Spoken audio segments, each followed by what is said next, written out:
Perkenalkan, saya Teddy Adrian, saya dari kelompok 7 dari kelas SKAM 004. Di sini kami akan menjelaskan mengenai perhitungan pengenaitan pajak masukan dan juga pedoman pengenaitan pajak masukan. Halo, perkenalkan nama saya Alma Saskia Nurlita. Halo, perkenalkan nama saya Afif Farhan.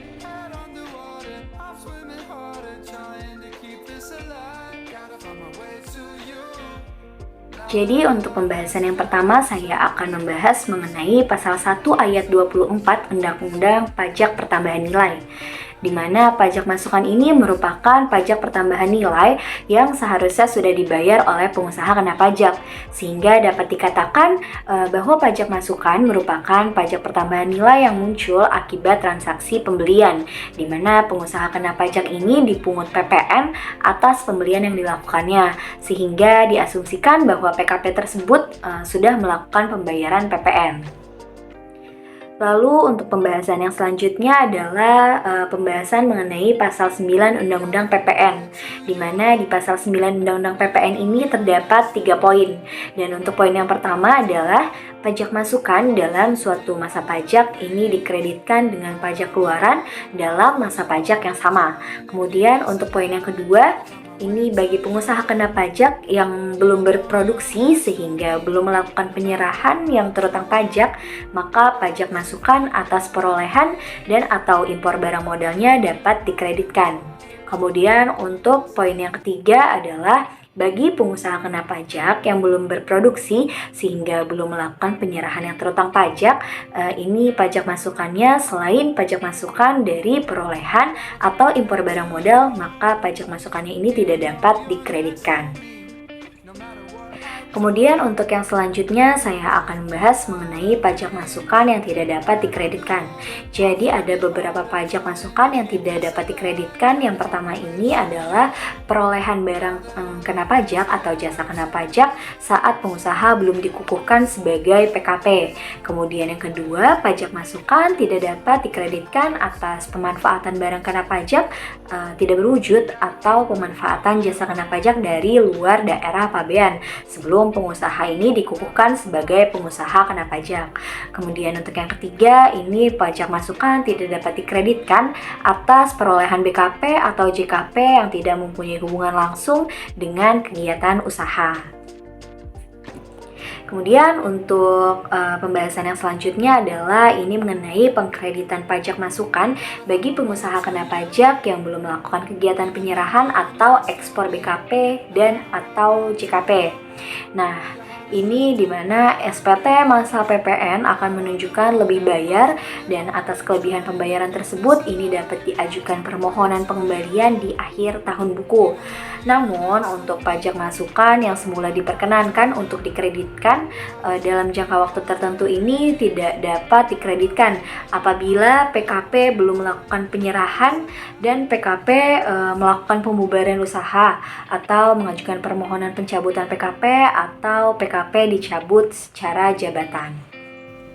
Baik, di sini saya akan menjelaskan mengenai pengkreditan pajak masukan bagi PKP yang selain melakukan penyerahan terutang pajak juga melakukan penyerahan tidak terutang pajak.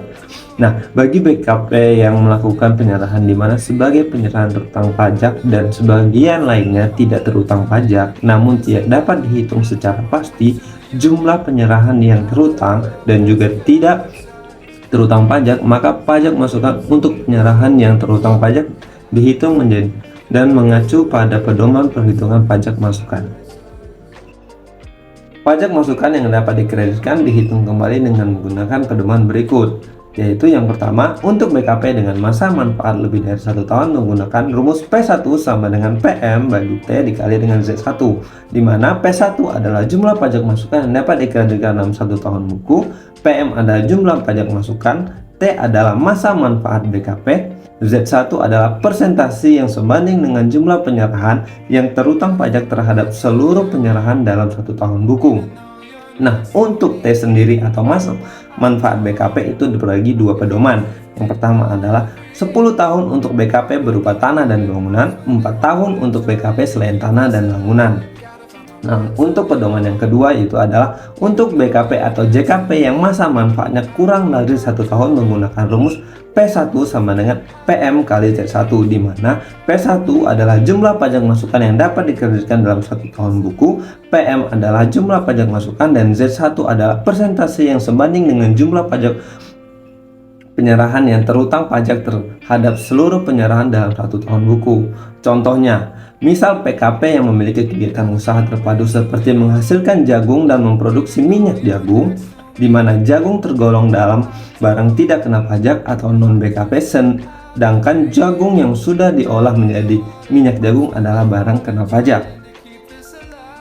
Pengkreditan pajak masukan bagi BKP yang memiliki peredaran usaha tertentu dengan menggunakan pedoman pengkreditan pajak.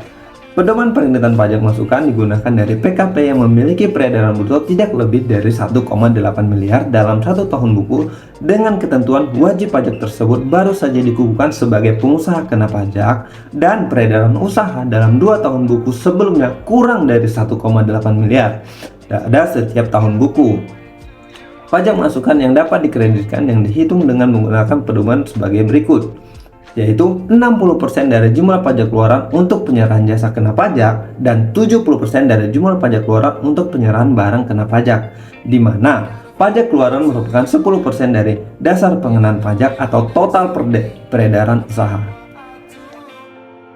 Selanjutnya, pengkreditan pajak masukan bagi PKP yang melakukan kegiatan usaha tertentu, yang dimana PKP tersebut menghitung sesuai ketentuan pada berikut ini, yaitu yang A, pajak masukan perhitungan sebesar 90% dari pajak keluaran, dan yang B, pajak keluaran merupakan nilai 10% dari dasar pengenaan pajak, yang dimana hal tersebut menunjukkan bahwa PPN yang wajib disetor pada setiap masanya yaitu sama dengan 1% dikalikan dengan DPP.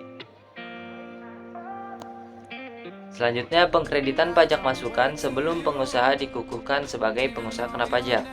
Nah, di sini ada ketentuannya, yaitu yang pertama, pajak masukan dapat dikreditkan pada masa pajak sebelum pengukuhan PKP, yang dimana tercantum dalam surat pengukuhan PKP. Yang kedua, pajak masukan dikreditkan dengan jumlah pajak keluaran yang seharusnya dipungut oleh PKP atas penyerahan BKP atau JKP terhitung sejak pengusaha seharusnya dikukuhkan sebagai PKP sampai dengan sebelum pengusaha dikukuhkan sebagai PKP. Ketiga, pajak masukan dihitung sebesar 80% dari pajak keluaran yang seharusnya. Selanjutnya, pengkreditan pajak masukan bagi pengusaha yang melakukan penyerahan terutang pajak dan penyerahan yang tidak terutang pajak.